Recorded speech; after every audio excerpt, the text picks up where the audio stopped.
पनौठासम्म छोड्दा रोइ पठाउने तिमीमा त अझ मैले पुरा घर खोलिसकेको थिएँ। कति चाँडै भरिन्छ हैन आजभोलि मान्छेहरूको मन, अनि कति चाँडै बदलिन्छन् हैन मान्छेहरूको रोजाइ अनि मान्छेहरूको सोच। सजिलो छैन सहनलाई, तर पनि सहनै पर्ने हुन्छ। जलेर मन पोले पनि मुस्कुराएरै हिँड्नु पर्ने हुन्छ।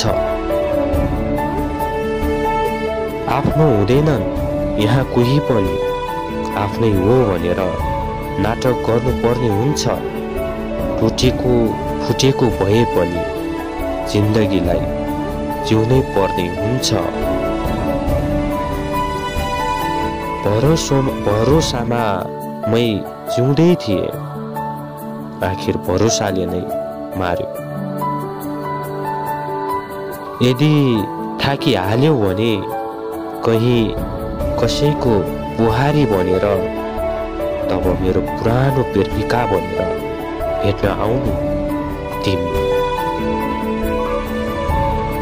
सम्बन्ध उनीहरूसँग जोडिराख जो परेको बेला सहयोग अनि माया दुवै देखाउँछ, औकात होइन। तिमी अरूमाथि आश राख्न छोड्नै पर्ने हुन्छ, ताकि तिमीलाई जिन्दगीमा कुनै गुनासो नहोस्। न बाटोले साथ दिए न गन्तव्यले पर्खिए। म के लेखौँ आफ्नो जिन्दगीको बारे, मेरो साथ त हरेक कुराहरूको मजाक गरे।